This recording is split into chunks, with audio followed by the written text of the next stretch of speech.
la grande messe de l'investigation journalistique, tribune politique de la Guinée, avec Aboubacar Diallo, Talibé Bari, Mamadou Ouri Diallo, Akoumba Diallo, Kabinet Fofana, Mohamed Kaba, Ibrahima Lincoln Souma, Mamadou Diambaldé. Bonjour à tous, bonjour à toutes. Merci de nous rejoindre une nouvelle semaine. Comment ça votre compagnie? Vous êtes sur 95.3 modulation de fréquence. Vous nous rejoignez sur l'ensemble de nos canaux digitaux et sur notre réseau de médias partenaires à Mamoun dans la ville Carrefour. Vous êtes sur Fraternité dans la savane et en Guinée forestière. Vous nous pratiquez sur les antennes de Baobab FM.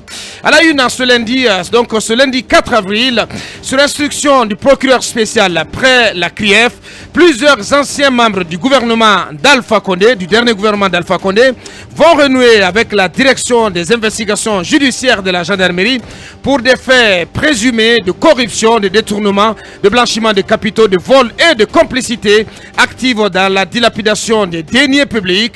Pour cette journée sont attendus devant les enquêteurs pour une audition sur le fond avant leur renvoi devant la chambre de l'instruction de la Cour de répression des infractions économiques et financières.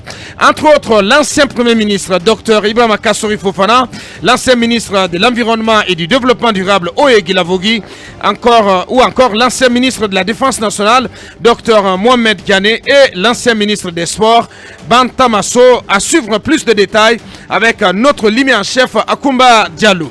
Une expédition punitive signée du groupement des forces spéciales. Hier dimanche 3 avril, le commissariat de police de Ratoma a été pris d'assaut par des hommes du GFS venus venger un de leurs qui a été amené par des policiers pour inconduite dans la circulation en tenue civile. Le conducteur indélicat qui venait de percuter deux personnes a refusé d'obtempérer aux flics en face tout en les menaçant en pointant avec un pistolet à main. Quelques instants après, des agents du groupement des forces spéciales qui y ont fait une descente musclée, frappant des policiers et libérant leurs collègues et amènent plutôt dans leur retraite 3 autres policiers qui seront libérés plus tard. Des questions à se poser sur ces faits divers troublants.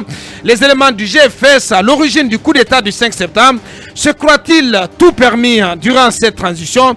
À quelles sanctions devraient s'exposer ces hommes du colonel Mamadi Doumbouya? Après cette scène étrange, faut-il redouter d'autres écarts de comportement de la part d'autres éléments excités du GFS? Nous posons le débat dans cette émission. Viol sur mineur à l'orphelinat Akuna Matata en haute banlieue de Conakry.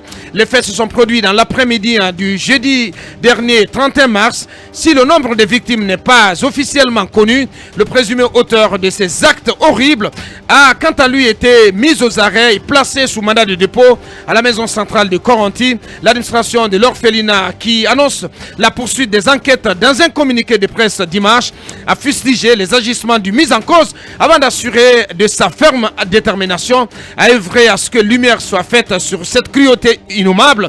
Ces derniers temps, il faut le rappeler, de nombreux cas de viol sur mineurs et autres violences basées sur le genre sont légion en Guinée en dépit des dénonciations et de tout le combat qu'est celui des ONG de défense des droits des enfants et des femmes. Que s'est-il réellement passé dans cet orphelinat? Quelles dispositions prises par les autorités concernées? Nous posons ces questions à M. Akoy Gilavogui, directeur national de l'enfance. Il sera au téléphone dans cette émission. Colonel Doumbouya, ce qu'on n'a pas laissé pour M. Alpha Condé, ce n'est pas pour vous que nous allons laisser. Une phrase à la construction certes approximative, juge Talibé Bari, mais qui pourrait bien traduire à la fois l'inquiétude et l'agacement du coordinateur national du FNDC.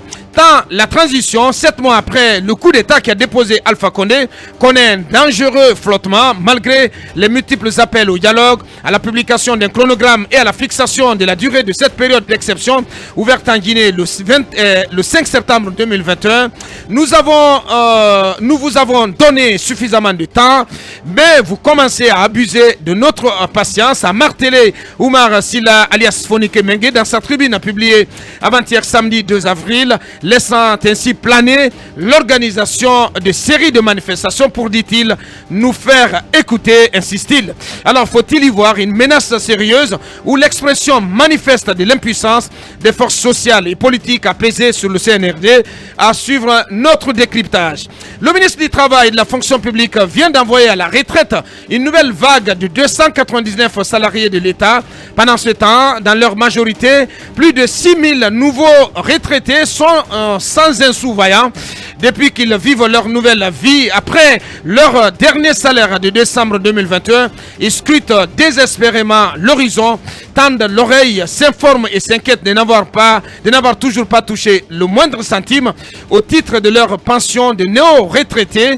Il ne serait pas ainsi exagéré de parler de retraités maltraités pour des hommes et des femmes qui ont rendu de bons et loyaux services à la nation. Comment expliquer un tel traitement dégradant réservé à ces braves gens? Peut-on alors convaincre les fonctionnaires actifs de dédramatiser la retraite qui les attend? Miradox et chroniqueurs posent le débat et nous irons chercher des réponses auprès du docteur Cissé, qui est directeur général de la Caisse de prévoyance sociale. Il sera, si tout va bien, dans cette émission. Merci encore une fois d'être à bord. Merci d'être au rendez-vous.